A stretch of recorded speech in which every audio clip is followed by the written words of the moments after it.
Sejam bem-vindos, bem-vindas a mais um programa Farol da Baixada, o podcast do Sindicato dos Bancários de Santos e Região. Hoje a gente traz o Leonardo Ciuffi, já esteve aqui conosco. Ele é professor de Física com doutorado em Mecânica Quântica.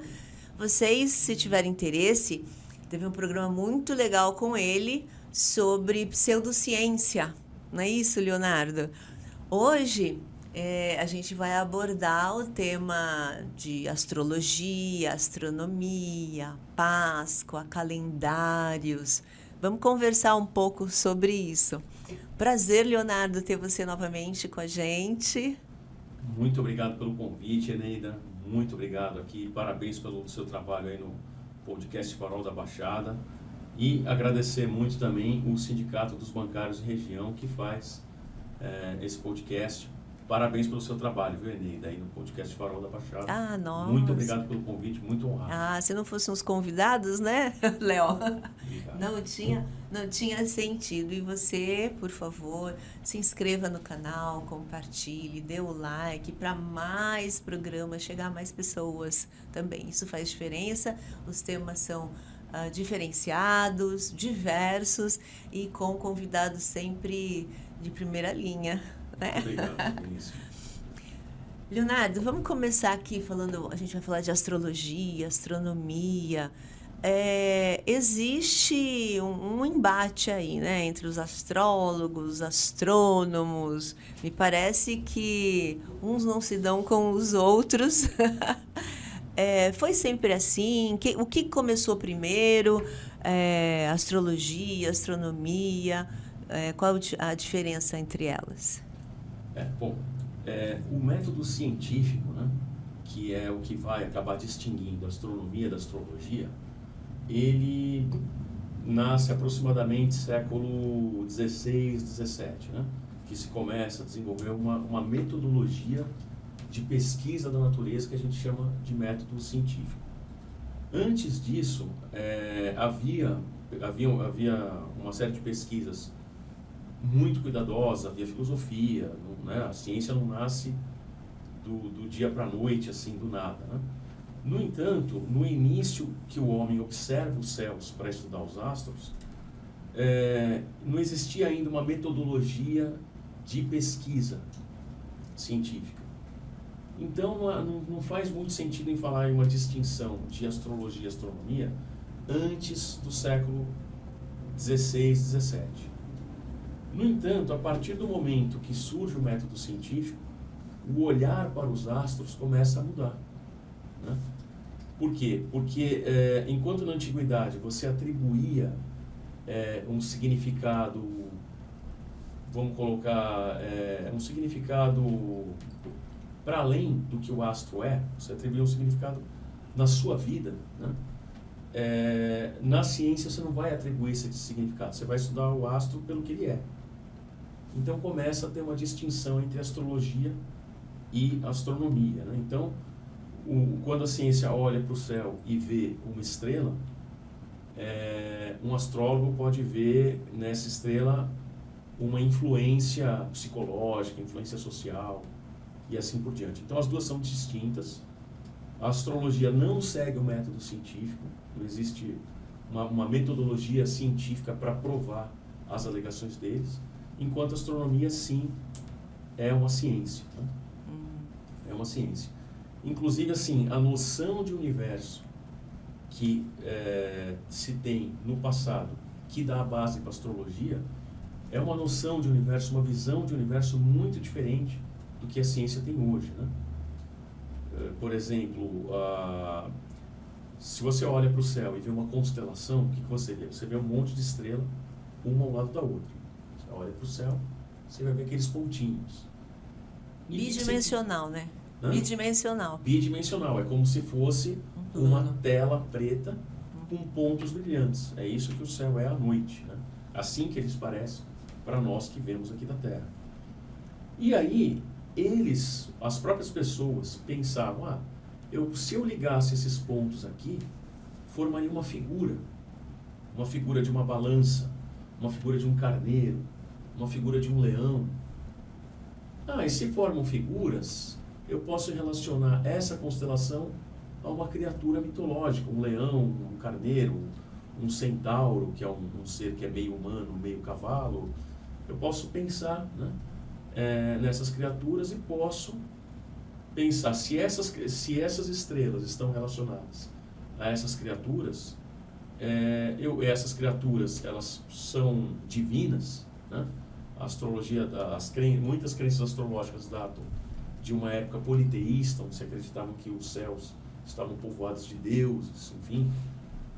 Então, essas criaturas mitológicas, elas influenciam, que não eram mitológicas, eram criaturas reais, elas influenciam a minha personalidade, influenciam os acontecimentos sociais. Né? Agora, quando a ciência olha para o céu hoje, o que a gente vê? Que aquilo que parece que são estrelas próximas, são estrelas muito distantes entre si. Então você tem constelações que uma estrela está a 50 anos-luz e a outra estrela ao lado, que você olha do lado, está a 500 anos-luz. Né? Para o telespectador, eu deveria ter falado isso antes, o ano-luz é uma distância muito grande. É a distância que a luz leva viajando um ano. Então, é até difícil falar em quilômetros o número, né? Tantos bilhões de quilômetros. Então, você ter uma estrela que está lado a lado, na sua perspectiva da Terra, você olha, está lado a lado. Quando você vai ver as distâncias que elas estão indo da Terra, elas não estão lado a lado. Elas são vistas lado a lado pela perspectiva que nós temos da Terra. Mas elas estão muito distantes entre elas. Então, aquilo que você vê como uma constelação não é uma constelação. São estrelas muito distantes. Quer dizer, é uma constelação da perspectiva terrestre, mas elas não estão próximas entre elas, estão muito distantes entre si. E aquelas figuras, né, que as estrelas formam, são os homens que acham que elas formam aquelas figuras. Né? Se eu colocar 3 pontos aqui, você pode desenhar um triângulo? Pode, mas não tem um triângulo ali, são 3 pontos. Então as estrelas são pontos no céu. As pessoas que ligam esses pontos e fazem essas figuras. E então elas nem estão ligadas entre si e nem estão próximas entre si. Então é até difícil associá-las a uma criatura mitológica ou espiritual. Né? Não tem como fazer essa associação do ponto de vista científico, são astros que estão muito distantes entre si. A maioria das vezes. Eu tenho a impressão assim que na antiguidade, né, porque eu acho que começa aí com os que a gente tem notícia com os babilônicos, a atenção ao céu começa porque começam a perceber a melhor época da colheita, a melhor época do plantio e começam a ver que o céu, as estrelas, o sol, os planetas têm influência direta na vida deles. Não como predizer o amanhã, o futuro, né? Mas em termos, acho que principalmente da agricultura, né?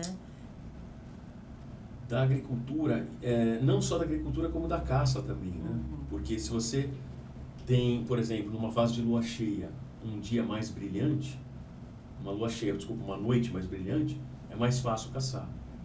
Né? Então, realmente, a observação dos céus, isso é interessante, ela determinou muito a história da humanidade. Porque, como você falou, Eneida, se você plantasse na época errada, o povo morria de fome.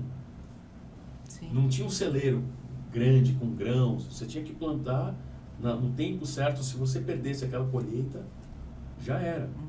Você tinha que caçar no tempo certo. Então, um erro na época do plantio significava morrer de fome. Sim. Então, os povos que conseguiram observar os céus e fazer essa relação dos fenômenos celestes com a agricultura, eles conseguiram sobreviver. Né? Então, foi até uma questão de seleção natural. Observar os céus, você, primeiro, sabia a época certa para fazer as coisas, sabia o clima, porque os astros que vão aparecer, eles vão acabar aparecendo em certas estações do ano. Por exemplo, a constelação de Áries, ela aparecia na época no hemisfério norte na primavera, no hemisfério norte. no hemisfério sul, começo do outono. Né? Então você, pelos astros, você sabia a época do ano. E quando começam as grandes navegações, os astros vão também te dar a tua localização. Então, você está num ponto da Terra, você vê estrela num canto. Você está em outro lugar da Terra, você vê estrela num outro lugar. E aí você acaba sabendo não só o tempo que você está, mas o espaço. Então, os astros estão no céu, mas eles te localizam aqui na Terra. Te localizam no espaço e no tempo. Então, o estudo dos astros, ele é muito útil, muito importante até hoje.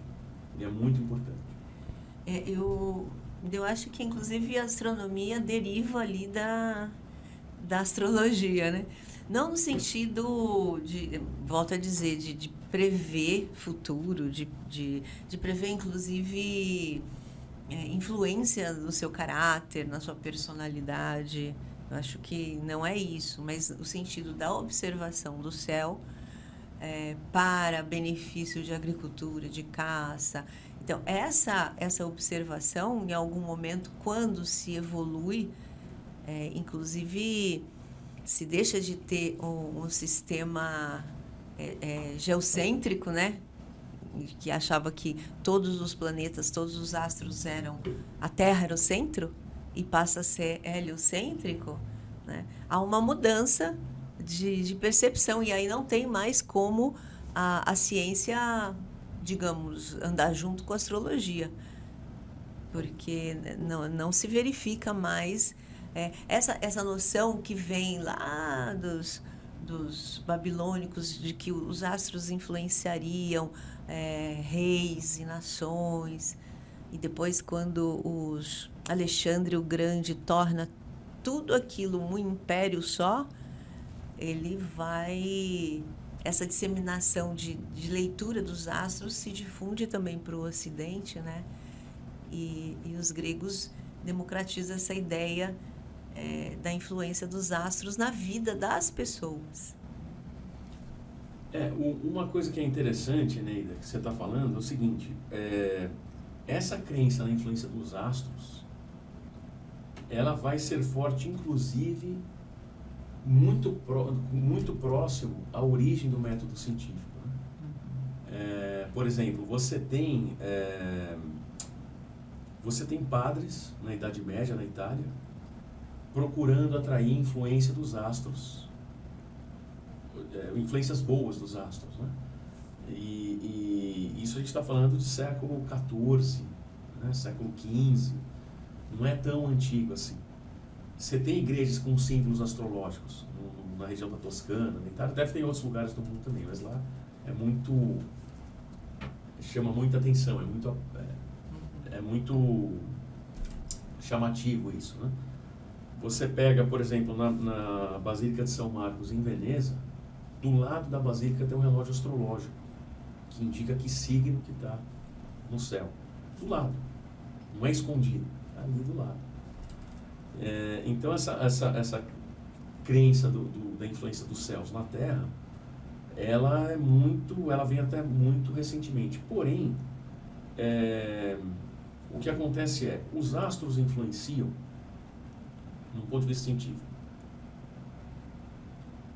Só que quando a gente faz essa pergunta para a física, eu sei que a física não é uma pessoa que a gente faz pergunta, é só um jeito de falar, né? Se influenciam, não é só a resposta sim ou não, mas a resposta é como influenciam e quanto influenciam. Né? Na antiguidade não se fazia muito essa pergunta de como e quanto. Então, por exemplo, se uma determinada constelação apareceu no início do verão, então aquela constelação estava associada ao verão aqui na Terra e a um temperamento mais alegre. Só que não se parava para pensar que aquilo que causa alegria pode não necessariamente causar uma mudança de temperatura. Né? Então, quando a ciência vai... Quando o método científico vai sendo usado para se estudar os astros, muda um pouco as perguntas, né? E até muda a questão, se influencia sim ou não significa que aquela influência, se se existe uma influência, ela vai se dar psicologicamente e socialmente, exatamente. Mas pode se dar, por exemplo, em fenômenos climáticos, né? Sim. E uma outra coisa importante também, interessante, é o seguinte: quando a ciência começa a olhar para as estrelas, começa a se notar o seguinte: a Lua está muito próxima da Terra e ela produz efeitos muito fortes na Terra, a Lua. O Sol não está tão próximo quanto a Lua, mas ele tem uma massa muito grande, então ele tem um campo gravitacional muito grande, ele irradia muita energia para a Terra, né? Todos nós estamos aqui graças à energia do Sol. E como, né? Hoje está exagerado um pouquinho, hoje o calor aí fora, o telespectador Nossa não sabe, Senhora. o calor não passa na tela, né, do computador para o telespectador, mas hoje está realmente muito forte, né, o calor. Mas aí você tem o Sol e a Lua próxima, muito próximo, o Sol não tão próximo, mas irradiando muita energia. E os outros astros, ou eles têm os planetas que têm uma massa pequena em relação ao Sol, não tão próximos quanto a Lua, e você tem as estrelas que estão muito, mas muito distantes. Muito mais longe. A mais próxima está a 4 anos-luz e meio da Terra. Quer dizer, muito longe, muito. Então, o que acontece? Acaba que o que realmente influencia a Terra é o Sol e a Lua. Os outros astros, a influência deles é pífia. Uhum. Então, existe uma influência dos astros? Sim, do Sol e da Lua. Dos demais é muito pouca influência. Muito pouca influência. E a gente consegue quantificar essa influência. Consegue associar uma quantidade. Por exemplo, o campo gravitacional do corpo, eu tô me adiantando, tá? Deixa eu então retroceder um pouco para o telespectador. De acordo com a física, você tem várias compreensões de gravidade. Vamos falar da gravidade como Isaac Newton pensava, que ainda é muito útil para os dias de hoje, embora a gente saiba que nós precisamos da relatividade geral para falar da gravidade. Mas vamos falar da gravidade num sentido bem elementar. Toda massa do universo, ela atrai outra massa. Toda. Você vai falar, mas espera aí, então o meu corpo atrai essa mesa? Sim. O meu corpo atrai essa caneca? Sim. Só que é uma atração muito pequena, porque as nossas massas são pequenas em relação a planetas e estrelas. Os planetas e estrelas, eles têm massas muito, muito maiores, então acaba que a atração gravitacional entre eles é muito maior do que entre nós e uma xícara, por exemplo. Agora, entre nós e a Terra já é uma atração forte o suficiente para a gente estar preso aqui. Então, o que acontece? Só que essa atração gravitacional, ela também depende da distância. Ela cai com o quadrado da distância. O que significa essa frase? Então, cai com o quadrado da distância. Se eu tiver uma interação gravitacional de um corpo com outro, se eu dobrar a distância, a atração gravitacional cai 1/4. Se eu triplicar, cai 1/9, que é 3 vezes 3. 1/9, divide por 9. Se eu quadruplicar, ela divide por 16. Então ela cai muito rápido, essa atração. Então o que acontece? A atração gravitacional que os outros planetas exercem na Terra é muito pequena. E o que as estrelas distantes, então, mesmo com massas gigantescas, a distância delas faz com que essa atração gravitacional seja praticamente nula. Então a influência dos outros astros, sem ser Sol e Lua, sobre a Terra, é muito, muito, muito pequena. Muito pequena. Muito pequena. E campo magnético também, né? Campo magnético, elétrico. Essa influência também cai com R quadrado, né? Exatamente. Então, é mínima. Uma pessoa... porque o mapa, né? Parece que o mapa é feito na hora do nascimento, não é nem da concepção, né? Mas é do nascimento. Então, do nascimento... Ali, aquelas pessoas que estão em volta, acho que influenciam mais o bebê, o feto, do que os astros que estão lá em algum momento, em alguma posição. Se fosse para ter influência de alguma coisa. Exatamente. O campo gravitacional dessa xícara aqui, dessa caneca, nunca sei se é xícara ou caneca que chama, ele é, não sei se o contraste aqui, deixa eu pegar um outro objeto. Ó, esse planeta aqui de plástico, essa Terra de plástico, o campo gravitacional que ela exerce na gente chega a ser maior do que o que Marte exerce sobre nós.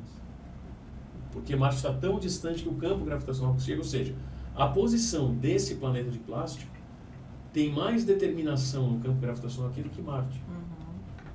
Então, se a gente fosse fazer se houvesse uma influência gravitacional, elétrica ou magnética, que como você lembrou, elas caem com o quadrado da distância, se houvesse essa influência aqui sobre nós, o mapa astral deveria levar em conta a posição dos móveis na sala da maternidade. A posição do médico e da enfermeira. A enfermeira mudou de posição, mudou o campo gravitacional, já alteraria, né? Então, realmente não tem, cientificamente falando, não tem como esses astros mais distantes exercerem nenhuma influência física sobre nós. Não tem. Aí a pessoa pode falar, mas se for uma influência espiritual? Aí não tem como a ciência pesquisar. E no caso das constelações, elas não formam nem conjuntos de estrelas próximas, elas estão distantes entre elas. Então seria esquisito um grupo esparso de estrelas que, na minha perspectiva, na nossa perspectiva da Terra, parece próximo, exercer alguma influência, fosse física ou não, né? Sim. Seria muito estranho. Então, cientificamente, não tem muito como você ter essas influências. É impossível. É impossível. Então, teria que ter um mapa astral, realmente, da posição dos móveis e das pessoas na maternidade para determinar a personalidade da pessoa. Você lembrou bem, os campos gravitacionais das pessoas próximas ao bebê são mais fortes que os dos astros.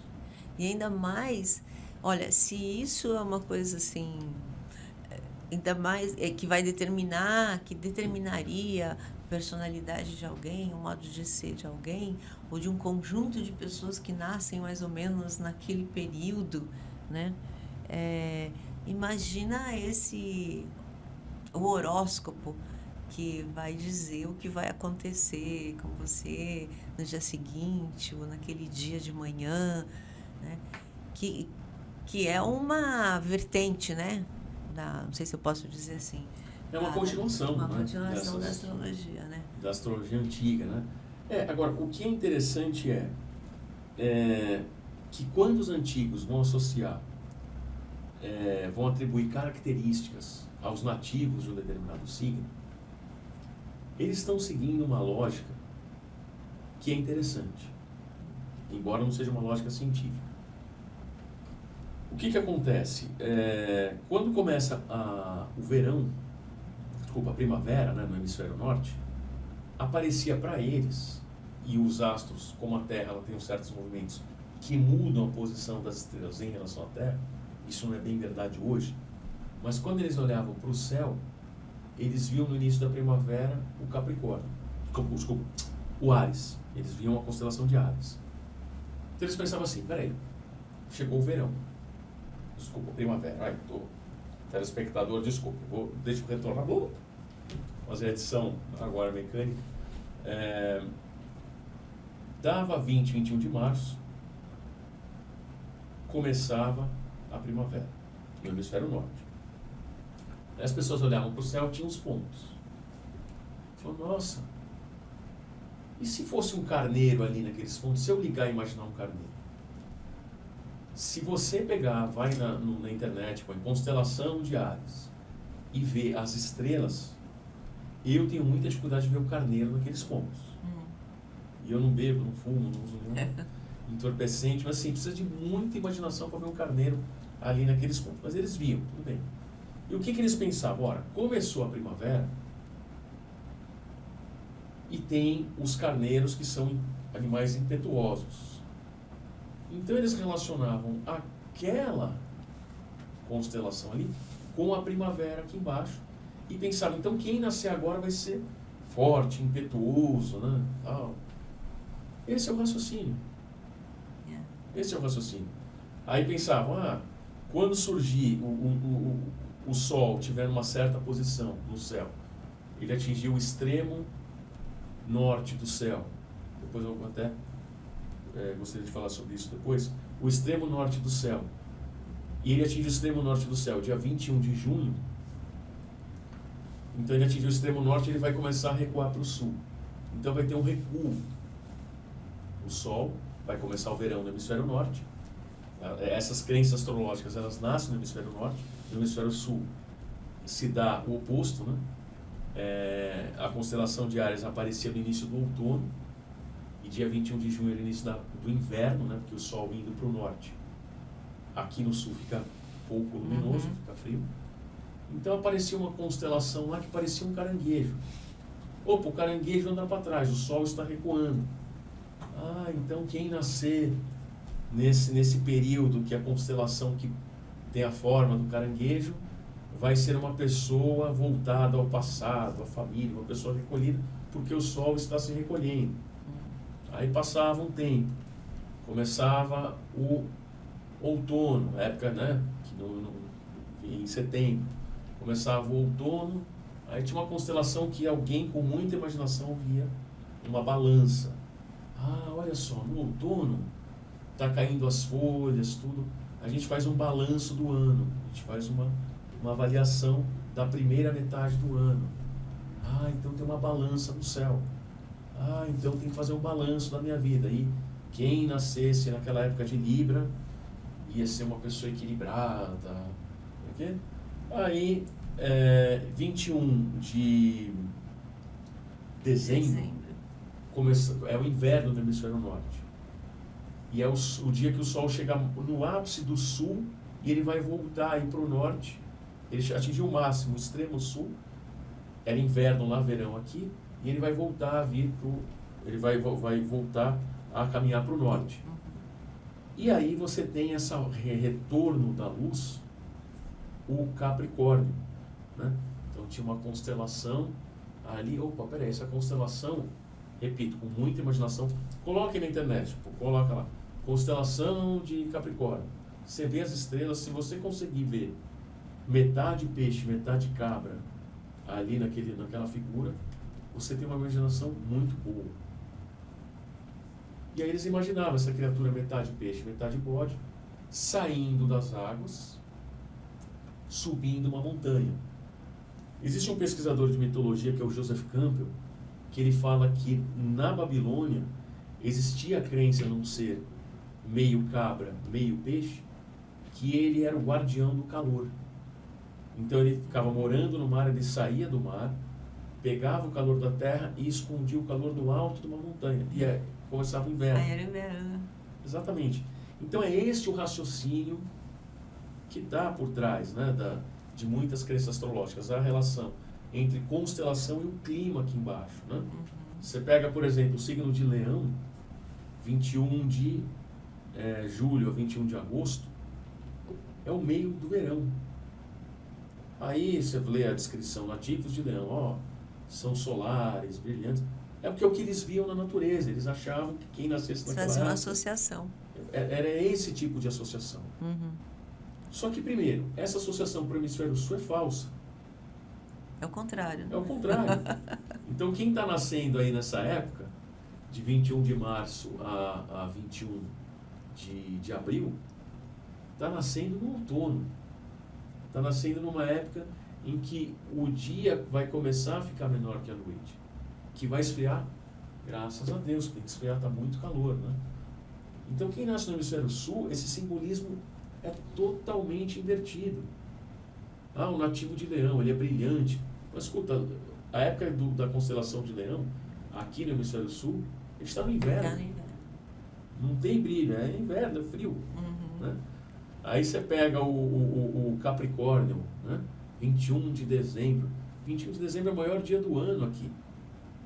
Então, esse simbolismo astrológico que eu acho bonito, né? Você associar as mudanças das estações a seres mitológicos, tem uma beleza aí. Claro. Né? Você pensar... Eu, por exemplo, quando eu li no livro do Joseph Campbell, um livro que chama Se o Telespectador... Ainda chama Telespectador? Eu estou muito velho? Chama Telespectador quem nos assiste? Ou era... Eu acho que sim, né? Uma plateia, não sei. Sou de 7h30. Então. a gente chamava, né, não tinha internet quando eu nasci, era tudo televisão. Então vou chamar de telespectador, então para os mais novos, telespectador é quem está nos assistindo. Então quando você tem quando eu li num livro chamado As Máscaras de Deus, que é de um mitólogo chamado Joseph Campbell, que ele explicou do simbolismo do Capricórnio, eu achei aquilo muito bonito, né? Dessa criatura que recolhe o calor e guarda o calor no alto de uma montanha, esperando o início da primavera. E quem vai trazer a primavera é um carneiro. Quer dizer, a cabra-peixe, esse misto de cabra-peixe, recolhe o calor e o carneiro traz o calor de volta, né? Que é o Áries. É muito bonito, mas o raciocínio de você associar essas constelações ao clima aqui na Terra já é um raciocínio que a gente sabe que não é bem embasado, porque essas constelações estão muito, muito distantes. Elas não têm nenhuma influência no clima. E, segundo, no hemisfério sul, esse simbolismo é totalmente inadequado. Sim. Então não tem base científica, né? Por mais bonito que seja.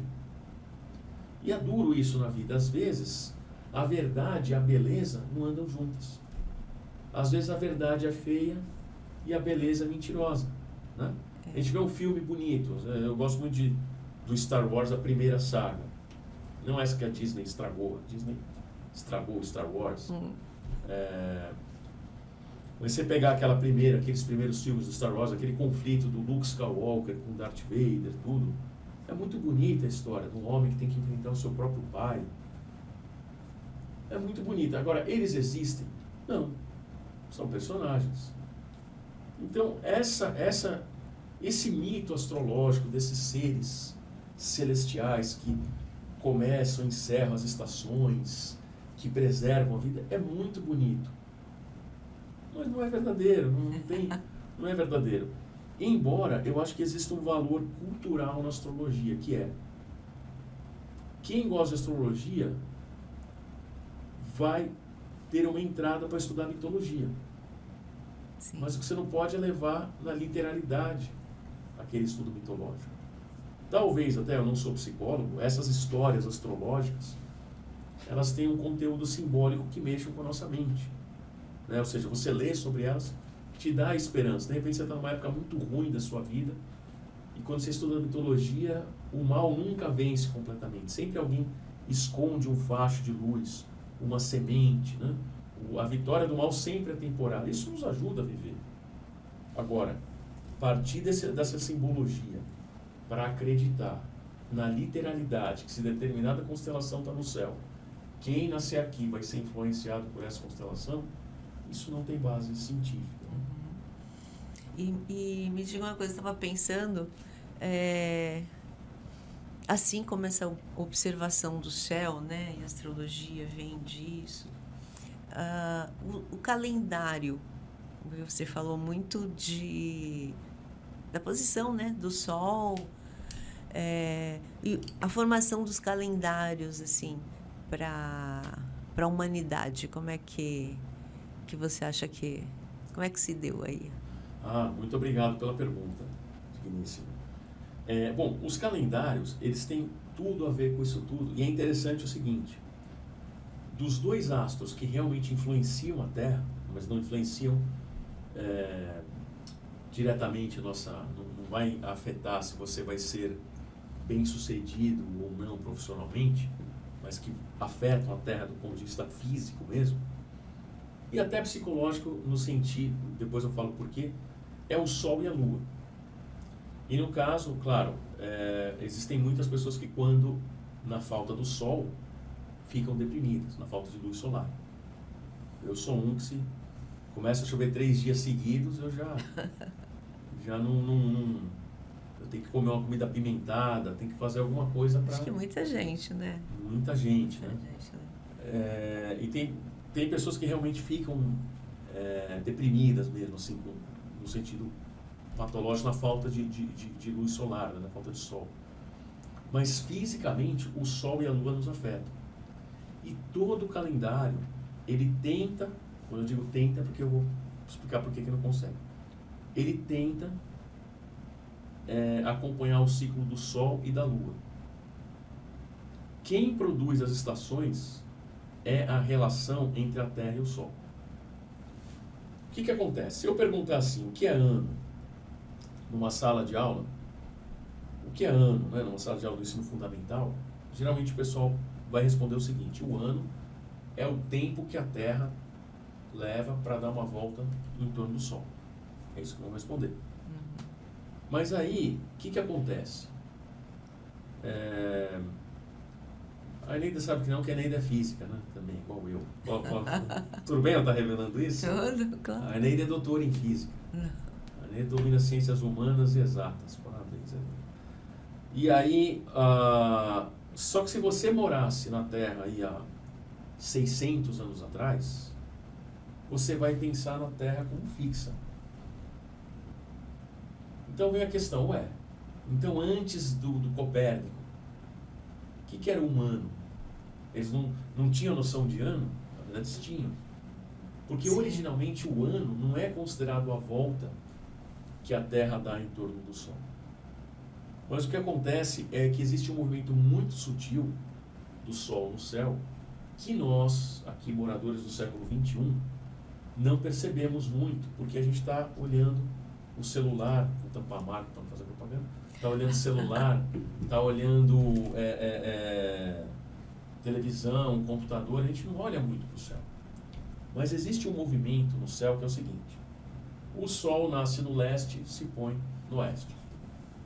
Bingo. Aí, bingo, né? Isso aí a gente aprende, eu lembro até na escola, Colégio Docas de Santos, onde eu estudei, a professora Carmen, vou dar um abraço se ela estiver me vendo, a professora Carmen, ela explicava como você localizar os pontos cardeais, né? Você punha o braço direito. Acho que toda criança fazia isso, meu Deus. Toda criança, né? Vocês também passaram por isso, né? Que Tá. formava aquela cruz. Cruz, a frente, as costas.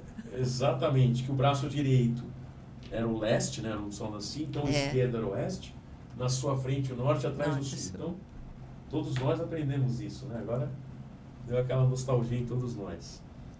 E isso é verdade, tá? Só que aí acontece o seguinte: a linha que o Sol faz no céu, ela não é a mesma todos os dias. Não é a mesma todos os dias. Ela tem uma oscilação norte-sul. Para você que mora em Santos, esse podcast está ocorrendo aqui em Santos, né, o Sindicato dos Bancários de Santos e região, agradecer de novo. Para quem mora em Santos, nota o seguinte: tenta reparar no pôr do sol visto da praia. Vocês vão notar o seguinte, que o pôr do sol visto da praia, quando é verão, o sol vai se pôr à esquerda da Ilha Porchá, né?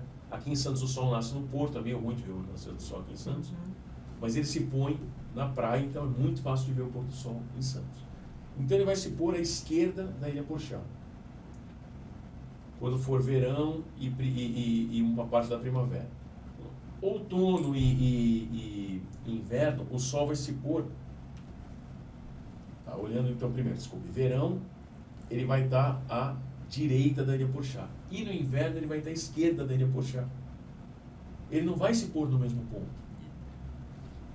Se você estiver numa cidade que tem muito prédio, isso fica um pouquinho mais difícil de observar, mas você pode escolher um ponto fixo na sua cidade e tentar falar: eu vou ver onde o sol está se pondo hoje em relação a esses prédios. Vocês vão verificar que ele não se põe todo dia no mesmo lugar, ele não nasce todo dia no mesmo lugar. Tem um deslocamento norte-sul. Então o que acontece? Em 20 e 21 de março, o sol ele faz um certo caminho e o dia fica igual à noite. No caso foi o programa é gravado, posso falar o dia que a gente está? A gente está hoje 20 e 21 de março. Foi ontem esse dia. O sol ontem fez uma linha no céu que o dia teve 12 horas e a noite 12 horas. Após o dia 20 e 21 de março, o sol vai indo para o norte. Então nós que moramos aqui no hemisfério sul, a gente vê o sol se afastando. e a gente começa a ver o dia ficando menor do que a noite. Aí vem o outono. Sim. Se o dia é menor que a noite, o que vai acontecer? Tem menos luz solar chegando. Se vai estar diminuindo o tempo que o chão, o solo, as árvores, tudo, o mar, está recebendo luz solar, você está diminuindo o tempo, fisicamente você está recebendo menos calor. Então começa a refrescar, graças a Deus, é muito calor. Até que no dia 21 de junho, o sol está mais ao norte possível. Então aqui para nós começa o inverno. Agora, quem está no hemisfério norte, o que acontece? Ele vê o dia 21 de março, o dia igual à noite, igual a gente, e ele vê o sol se aproximando, porque ele está no norte, o sol está indo para o norte, o sol está se aproximando dele. Aí 21 de junho vai começar o verão para eles. Que aí tem a ver com aquela questão, o sol chegou no ápice do norte, ele vai voltar, o pessoal olhava para o céu, via a constelação do caranguejo, o caranguejo anda para trás, o sol recuando e tal. E para nós, não, é o inverno. Aí de 21 de junho até 21 de setembro, o sol vai voltando a vir em direção ao sul, né? Desculpa, de 21 de junho a 22 de setembro aproximadamente, ele vai voltando em direção ao sul. 21, 22 mais ou menos, depende do ano, de setembro, você tem o início da primavera aqui no hemisfério sul e do outono no hemisfério norte, e aí o sol vem vindo mais ao sul, então vai esquentando pra gente, até que ele chega em 21 de dezembro, que é o maior dia do ano aqui no hemisfério sul. E o menor do hemisfério norte, aí o ciclo vai se repetindo, em 21 de março. Então você tem esse ciclo no céu. Esse ciclo do sol entre o norte e o sul, ele é chamado de ano tropical. E se você conhecesse esse ciclo, eles observavam, e hoje a gente tem explicação científica para isso, como esse movimento do sol estava ligado com a estação do ano. E a explicação é, para quem está no hemisfério sul, quanto mais ao sul o sol estiver, aqui, para quem vem aqui da Terra, mais luz a gente tem. E quanto mais ao norte, menos luz. Agora, quem está ao norte é diferente. Quanto mais ao norte o sol está, mais luz eles têm. A luz, ao ser absorvida, se transforma em calor, mais calor eles têm. Quanto mais ao sul, mais frio. Então, muitos calendários antigos, não todos, eles tentavam captar esse ciclo, que é chamado de ano tropical. Uma coisa interessante é o seguinte, dá para a gente observar isso, né, se a gente estivesse fora da Terra. Tá legal aqui? Ó, a Terra, ela não gira assim. Né? O plano de órbita, ele tem, o eixo da Terra, o eixo de rotação, ele tem uma inclinação em relação ao plano de órbita. Ele não gira assim, vertical, assim, em relação ao plano orbital. Ele gira inclinado. Então, olha só, imagina que o Sol está aqui. Quando ele bater aqui, se você estiver olhando aí da sua casa, você vai ver que a luz solar nesse trecho aqui, ó, pensa, aqui deste lado está recebendo luz. Aqui, a minha esquerda está recebendo luz. Aqui é sombra. Como a Terra ela tem essa inclinação, o sul está sendo mais iluminado do que o norte.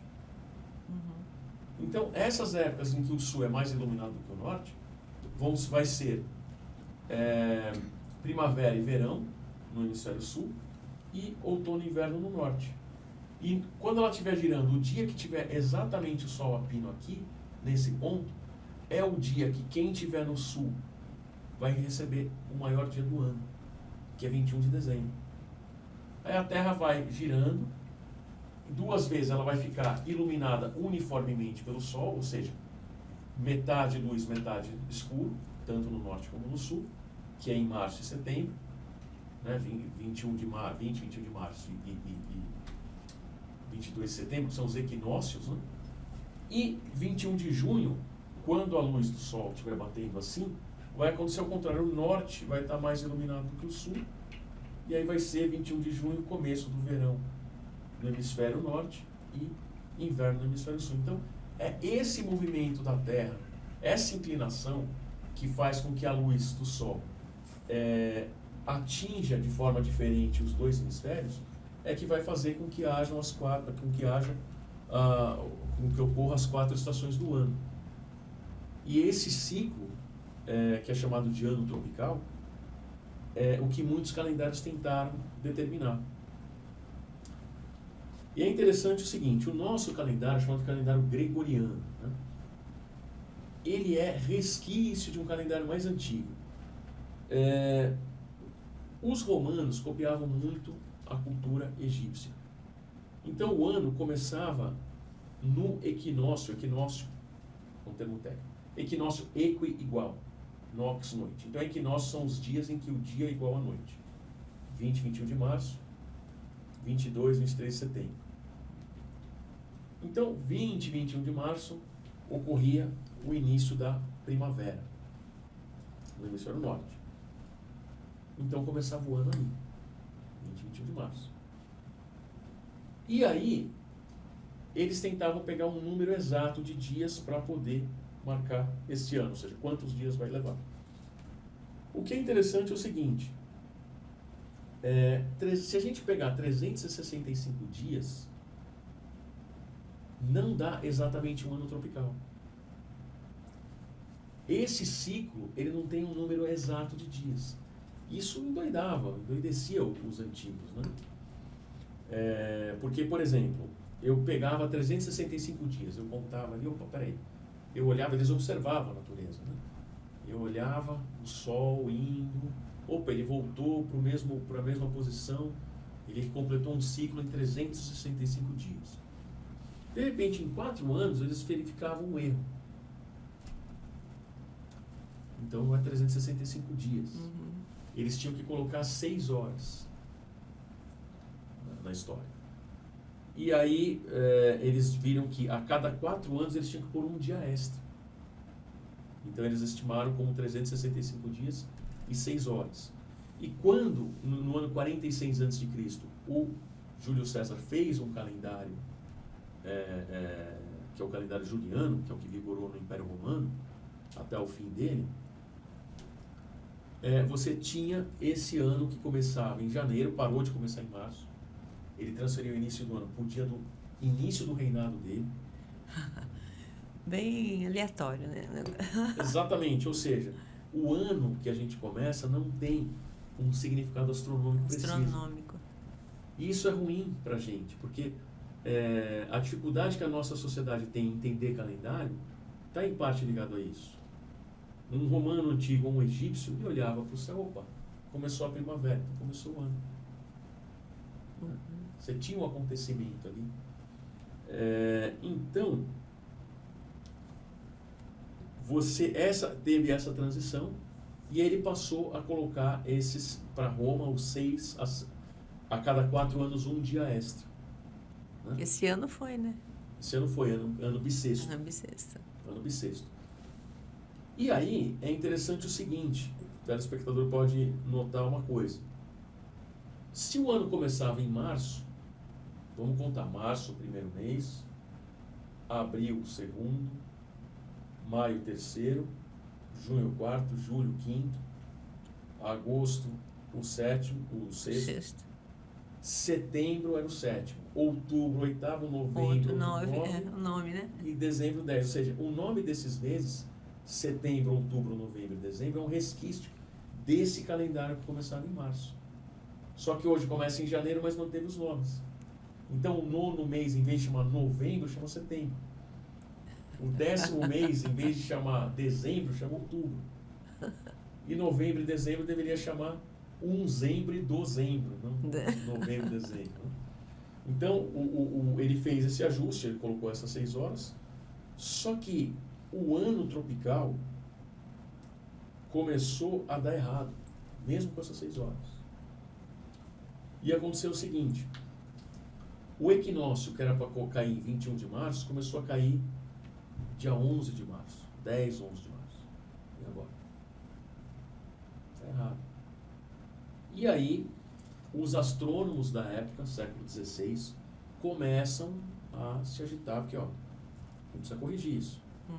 E aí o Papa Gregório, acho que era Gregório XVI, não lembro agora qual dos Gregórios foi, ele convocou astrônomos, enfim, e fez o calendário gregoriano. O que ele fez? Ele pulou 10 dias do calendário. Era 4 de novembro, no dia seguinte era 15 de novembro. Ele pulou os 10 dias, cortou o calendário. Para poder corrigir esses 10 dias. E ele notou o seguinte, os astrônomos, né, da época, o ano, ele não tem 365 dias e 6 horas. Ele tem 365 dias, 5 horas, 48 minutos e uns quebrados de segundos. Então, a cada 400 anos, você tem 3 dias de erro, por causa desses minutinhos. Então, o que acontece? Você tem alguns anos bissextos que você não conta como os bissextos. Só que você tem que fazer isso a cada 400 anos, tirar 3 Será que alguém está contando? Não, tem gente que conta isso. Todo ano terminado em 00 é múltiplo de 4. Então ele deveria ser bissexto. Só que se ele for terminar em 00 e não for múltiplo de 400, você não conta como bissexto. E isso retira 3 dias a cada 400 anos. Nossa. E aí corrige o calendário. Acho que ninguém sabe disso. 1600 foi ano bissexto.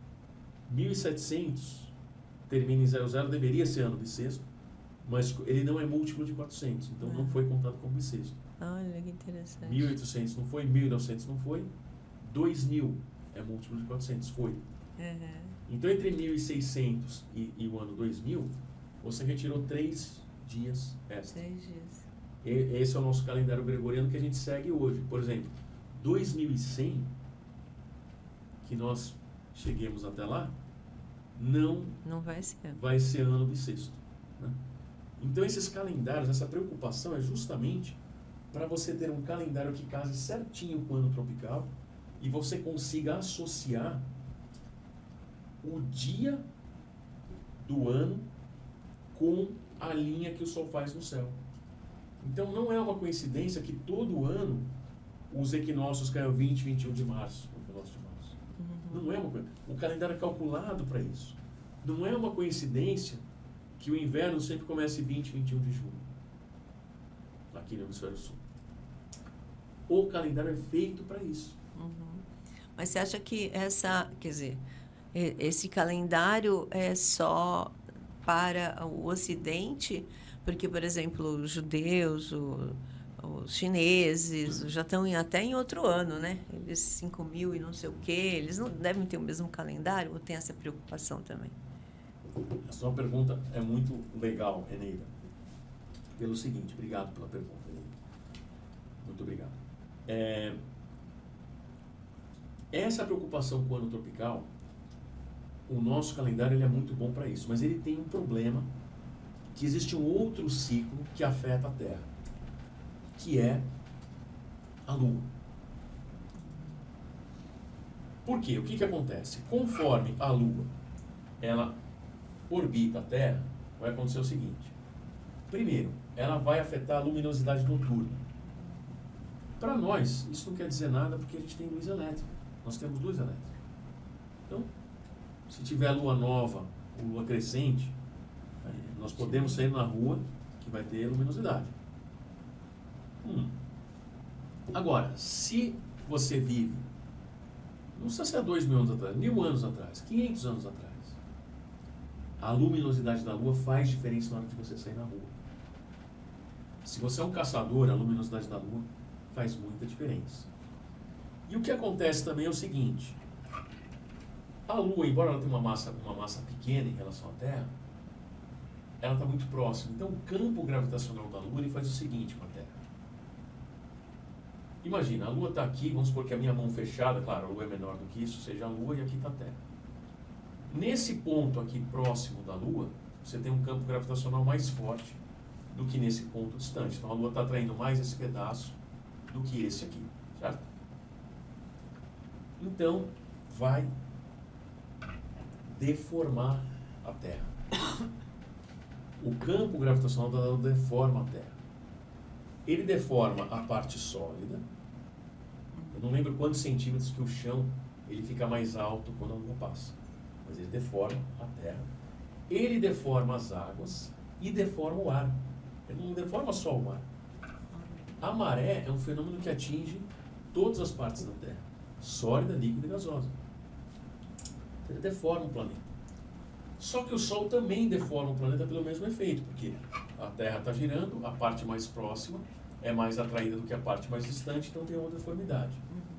Então, essa combinação da deformação da Terra pela Lua e pelo Sol, ela vai fazer, essa combinação vai fazer com que seja muito importante observar a fase da Lua. Muito importante. Quando a Lua está nesta posição, né, vamos supor que o Sol esteja aqui à minha esquerda. Né? Então a Lua está aqui, a gente vê o que? A parte sombreada da Lua. Seria a Lua nova. Então, alinhamento Sol e Lua, não um alinhamento perfeito que só se dá em eclipse, mas um alinhamento. Então a Terra está se deformando bastante. Quando a Lua está dessa posição aqui, o que acontece? Se o Sol estiver para a esquerda, o Sol vai bater na Lua, ela vai brilhar muito. É a Lua cheia. E quando o Sol está nesta posição e nessa, ou seja, a Lua e o Sol estão deformando a Terra de forma ortogonal, essa deformação é menor. E é a Lua crescente e minguante. Né? Que é a Lua crescente e minguante. Crescente porque está crescendo o brilho e minguante porque está diminuindo o brilho. Então, esse ciclo lunar, ele é muito importante também. Só que o nosso calendário, ele não é capaz de prever a fase da Lua pelo dia que você está. Não tem esse poder. O que acaba acontecendo é o seguinte, nós dividimos o ano em 12 meses. Um mês, originalmente, seria um ciclo da Lua completo. Um ciclo que a Lua passa pelas 4 fases, é um mês lunar. Só que um mês lunar tem 29 dias e meio. E os nossos meses ou tem 30 ou 31, e tem um mês que tem 28 ou 29. Então a gente não segue os ciclos lunares. Então a gente perde isso. Para outros povos, perder esse ciclo lunar não é interessante. Porque esse ciclo lunar determina muita coisa. Não só o brilho, enfim, como a questão das marés, né? Inclusive até questão de alguns até biociclos que parecem, mas não existe uma ligação física, estarem sincronizados com a Lua, né? Ciclo menstrual, enfim. Então você tem uma preocupação em observar a Lua. Então o que alguns calendários fazem? Eles vão tentar se fiar na Lua, se fixar na Lua, não no ciclo do Sol. Então, o calendário chinês é um calendário lunar, mas eu não sei detalhes do calendário chinês. Mas eu sei que eles seguem bastante a Lua, mas apesar de seguir a Lua, o que vai acontecer quando você segue um calendário lunar? Você vai ter um problema de todos os calendários lunares. O judaico, o islâmico e o chinês, eles vão lidar com esse problema. Que é o seguinte, um ano tropical não tem 12 meses lunares exatos. Não tem como, porque se eu pegar 29,5 e multiplicar por 12, vai dar 354. E se eu multiplicar por 13, vai dar 384,5 a 383,5. Um dos dois. Perdoa um erro de conta, por favor, do professor, não vai me esculachar nos comentários aí do YouTube, por favor. Mas eu não lembro se é 383,5 ou 384,5.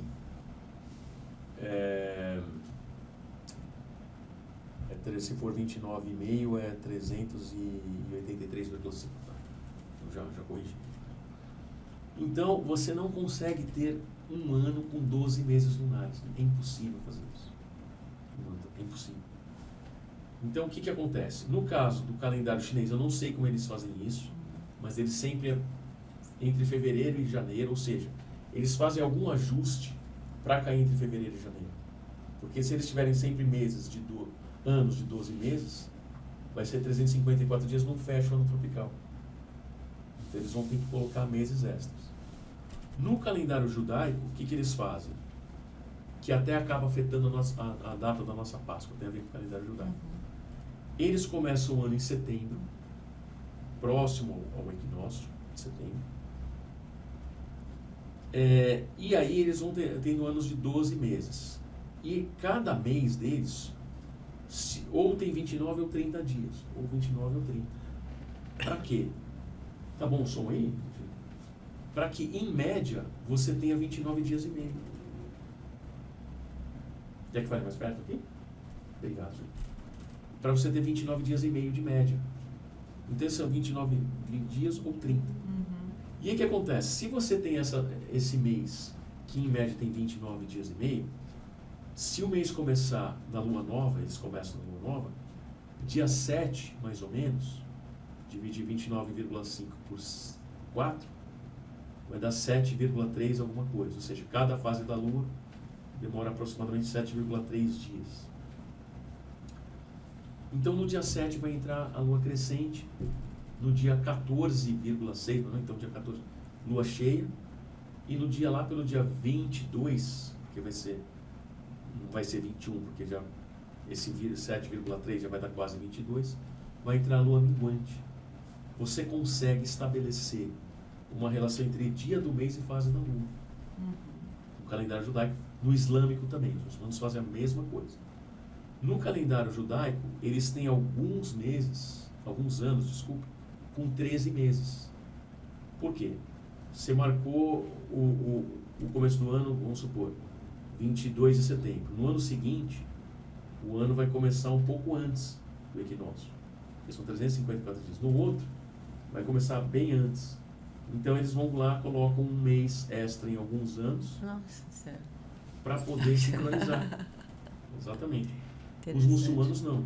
Eles têm sempre um ano de 12 meses, sempre, lunares, mas aí você não tem uma relação entre o dia do ano islâmico e o ano tropical. Não tem essa relação. Tanto é que a festa principal deles, que é o Ramadã, eles estão no Ramadã agora, é o 9º mês, ele ocorre cada vez ocorre no verão, inverno, não tem uma relação. Os chineses, eu não sei como eles fazem isso, fico devendo ao telespectador a questão do calendário chinês. Então, tem povos que vão atrelar o seu calendário mais à lua do que ao ano tropical. Agora, você falou do Ramadã, que cada vez cai numa... Eu reparei isso, cada vez cai num período, né, diferente. E é a data mais importante deles, né, dos muçulmanos. Aí, se fazendo uma relação com a nossa Páscoa, dos cristãos, né, no caso, que é a data mais importante dos cristãos, como é que é fixado? Porque sempre, quer dizer, caem dias diferentes também, né? Sim. Mas não é por conta desse mesmo motivo dos muçulmanos, né? Do calendário. Não, o que acontece é o seguinte: existia a festa da Páscoa judaica, que era quando eles saíram do Egito. E como que era fixada a Páscoa judaica? Ainda é até hoje. Era dia 14 do mês de Nissan. Nissan é o 7º mês. Se o seu ano começa em setembro, o 7º mês vai começar em março. Então o 7º mês vai começar aproximadamente na primavera. Dia 14 de Nissan, 14, num calendário judaico e no islâmico, o dia do mês tem a ver com a fase da lua. Então começa a lua nova, dia 7 lua crescente, dia 14 lua cheia. Então sempre era um dia de lua cheia próximo à primavera. Até hoje é assim. Calendário judaico, Páscoa judaica, que é a libertação. Na Bíblia, os 4 evangelhos, existem divergências nos evangelhos, mas existem coisas que são em comum, né? E todos eles têm uma informação interessante. Jesus ressuscitou no dia de Páscoa, Páscoa judaica. Bom, o cristianismo nasceu e o dia da ressurreição era domingo, porque ele ressuscita no domingo. Não existia a comemoração da Páscoa. Sim. Mas aí alguns cristãos falam, ora, se Jesus ressuscitou na Páscoa judaica, quando chegar a Páscoa judaica, eu comemoro a Páscoa. a ressurreição de Jesus. Isso era um Tá raciocínio. tranquilo. Fechado. Mas, o que acontece? A igreja, ela rompe com os rituais judaicos. O grupo, claro, existiam vários grupos dentro do cristianismo primitivo. Você tem os grupos de judeu-cristãos, que são grupos cristãos que seguem os rituais judaicos. E você tem o grupo mais numeroso, que é o que vai dar origem aos movimentos cristãos atuais, que eram movimentos cristãos que não seguiam os rituais judaicos. Eles falavam, bom, Deus fez uma nova aliança com a humanidade através de Jesus Cristo, então nós não seguimos a antiga aliança feita com Moisés, que é quem na Bíblia prescreve a Páscoa, quem vai... Ora, o que a gente faz? Se a gente seguir o calendário judaico, a gente está voltando à antiga aliança. Mas, por outro lado, se a gente sabe que Jesus ressuscitou na Páscoa, a gente precisa fixar um dia para a Páscoa. E aí, no Concílio de Nicéia, século IV, 325, eles fazem a seguinte decisão. Ora, a gente sabe que ele ressuscitou na Páscoa judaica. A Páscoa judaica era uma lua cheia na primavera. Então, o que a gente faz? Espera o início da primavera, 20 e 21 de março, e pega a primeira lua cheia, porque a Páscoa judaica é comemorada na lua cheia, e espera o primeiro domingo de lua cheia. Primeiro domingo de lua cheia. Isso. Então, se o telespectador quiser marcar a Páscoa, quiser prever, eu quero prever. Eu quero prever a Páscoa antes dos outros, contar para minha mãe. Muito mãe, importante. a Páscoa ano que vem vai ser tal dia. Tal dia. Você vai na internet, vê fase da lua. Fase da lua. Aí você pega a fase da lua, você pega o dia 21 de março e vê a primeira lua cheia que vai entrar depois do dia 21 de março. Entrou a lua cheia, pega o primeiro domingo, é a Páscoa. Quando a lua cheia entra no próprio domingo, aí é deixado no domingo posterior. Quando entra no próprio domingo, ela está entrando no domingo à noite, porque já tem que estar domingo de manhã comemorando a Páscoa. Porque, tradicionalmente, isso é interessante. Nos evangelhos, Jesus ressuscita de madrugada. E não tem nenhum que fala o horário da ressurreição. Sim. Tanto é que no credo, você fala, ressuscitou ao terceiro dia segundo as Escrituras. Esse segundo as Escrituras, tudo é segundo as Escrituras, nascimento da Virgem Maria, então, é para fixar que ninguém viu a ressurreição. Viram ele ressuscitado, mas ninguém viu a ressurreição. Então, é comemorado na madrugada de sábado para domingo. Ele teria ressuscitado de madrugada. Então, o que a igreja faz? Então, o que você faz? Este ano, hoje é 21 de março. 21. Entrou a primavera ontem, né? 20 de março. Enfim, outono aqui no hemisfério norte. Outono, hemisfério sul.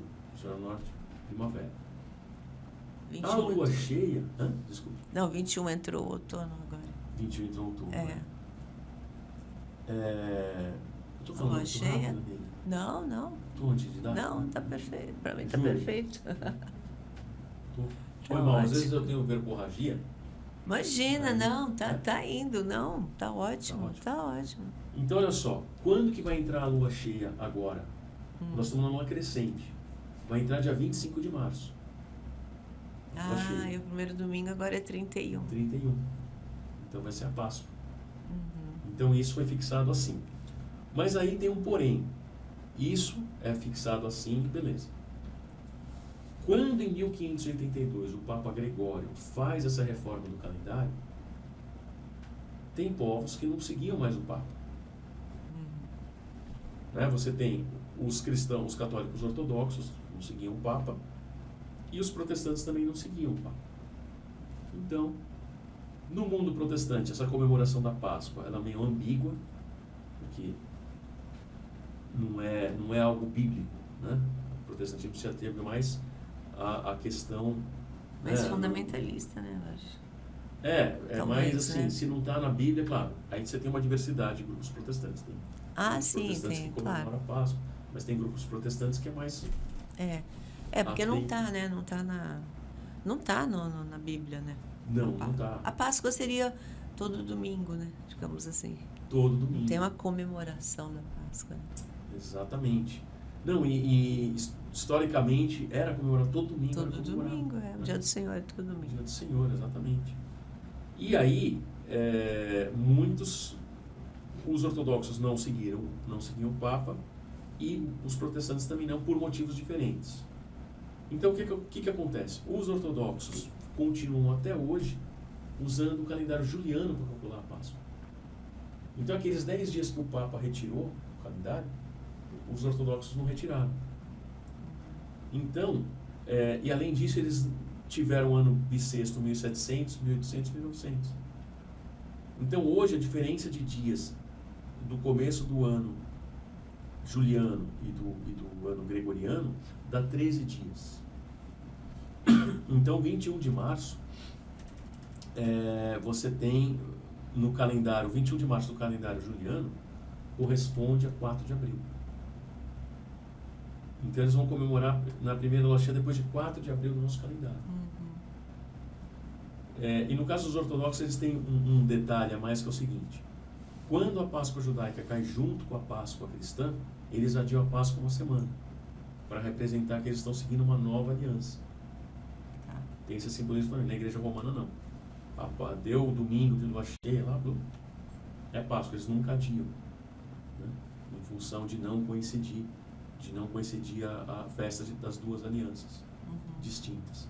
Então, a Páscoa, ela está inspirada nesse calendário, tanto a judaica como a católico-romana, como a ortodoxa. Elas têm uma ligação profunda com a astronomia. Com a astronomia é interessante, né? A gente hoje,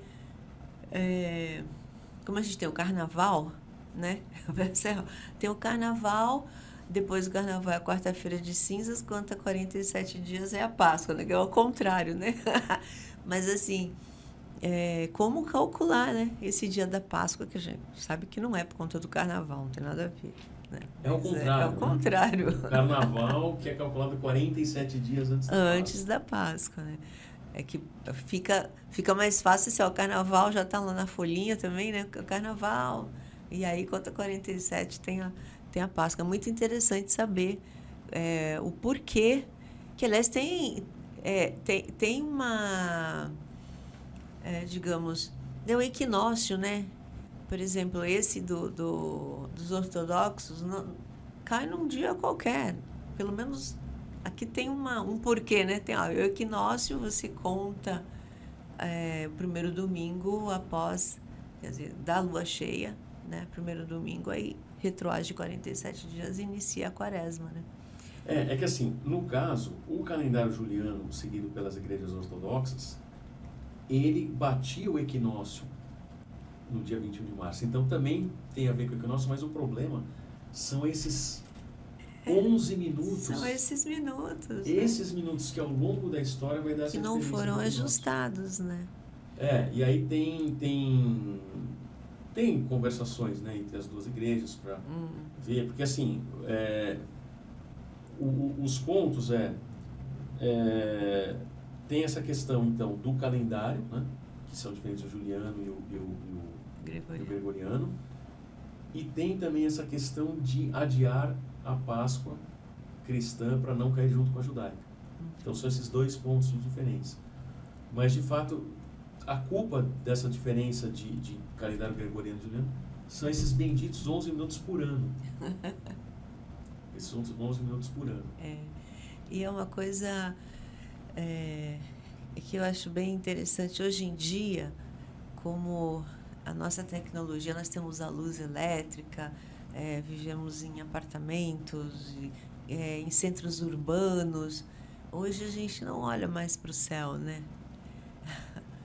A não ser os astrônomos, astrofísicos, né? Alguém que vá trabalhar com isso especificamente, mas o ser humano perdeu esse contato com essa natureza, né, do céu.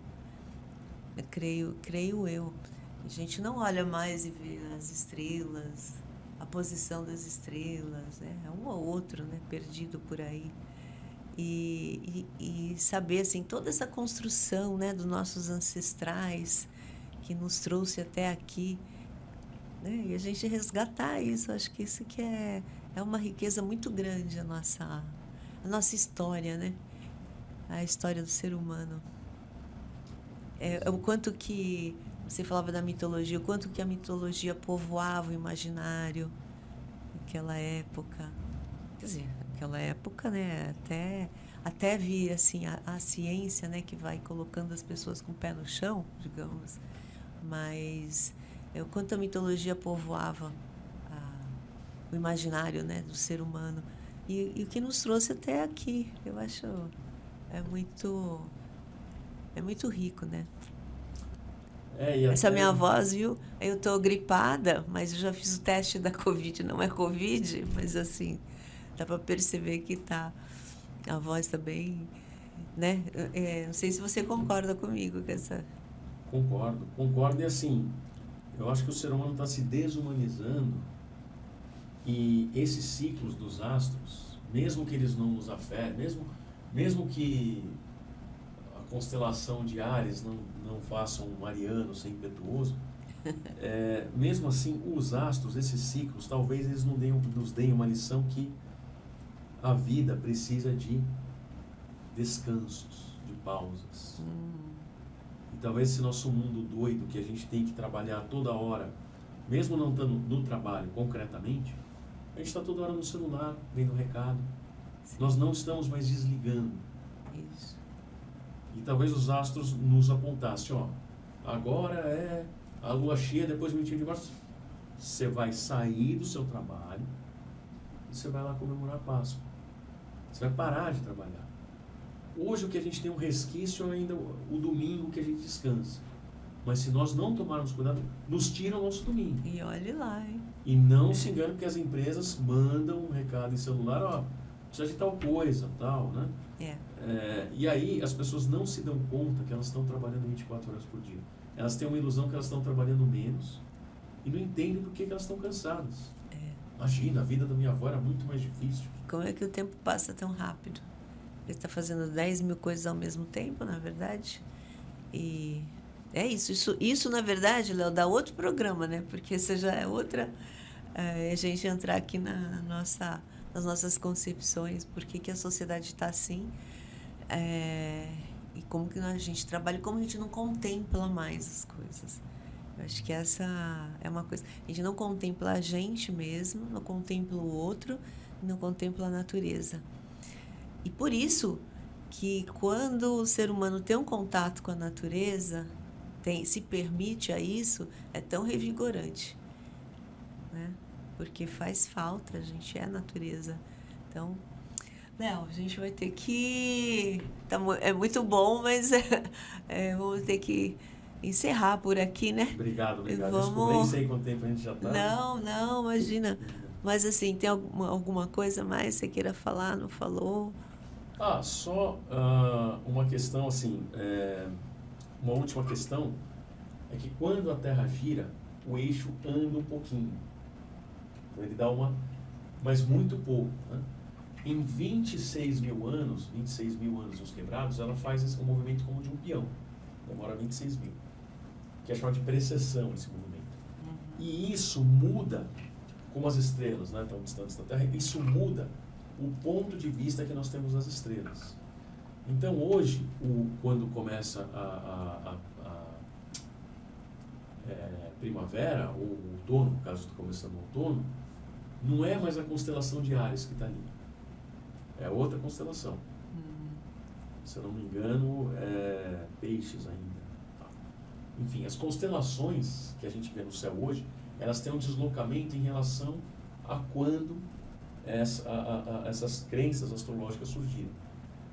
Então isso também tira um pouco de base física, essa questão das constelações estarem alteradas. Isso tem a ver até com a questão da era de Aquário, que é quando então agora o verão está começando, o ano astrológico, né? O ano astrológico começa no equinócio. Então ele começa quando o Sol começava quando o Sol estava em Áries. O que significa o Sol em Áries? O Sol passou e Áries está ali à noite. Depois, hoje em dia é Peixes, e um dia será Aquário, que vai estar no céu. Que aí o pessoal fala da era de Aquário, todo mundo livre. Entendi. Então, isso também tira um pouco da base científica. Mas, só deixar claro o seguinte, que o telespectador não se ofenda se eu falei alguma coisa de astrologia que ofendeu, a minha intenção não foi ofender nenhuma pessoa que acredita em astrologia, ao contrário. Mas mesmo que toda essa crença astrológica não tenha fundamento científico, as pessoas podem fazer o que você falou, Enê, olhar para o céu, olhar para a Lua. Santos é muito úmido, no caso, né? É difícil ficar observando estrela em Santos, que é muito úmido, muita nuvem e tal. Mas o Sol e a Lua, a posição do pôr do Sol, ver um pôr do Sol, se permitir ver um pôr do Sol. Se você parar o que você está fazendo para ver o pôr do Sol, você não é um vagabundo, você é um ser humano. Veja o pôr do Sol, veja as fases da Lua, curta que a vida passa rapidinho, o trabalho vai ficar aí. E que é lindo, né, aqui em Santos, o pôr do Sol. É muito lindo. Tá bom, Léo, muito obrigada, Neida, viu? Obrigado, muito legal. Muito obrigado. Agradecer bastante a você. E aí a gente vê outros temas, a gente continua falando disso, tá bom? Muito obrigado. E agradecer também a Unifesp que me liberou para eu vir aqui. Isso, agradecer a Unifesp também, como sempre. Muito obrigado. Obrigado, Neida. Obrigado, Júlia. Obrigado, Sindicato dos Bancários. Valeu, gente. Olha, se inscrevam no canal, curtam, tá bom? Então, até a próxima quinta-feira.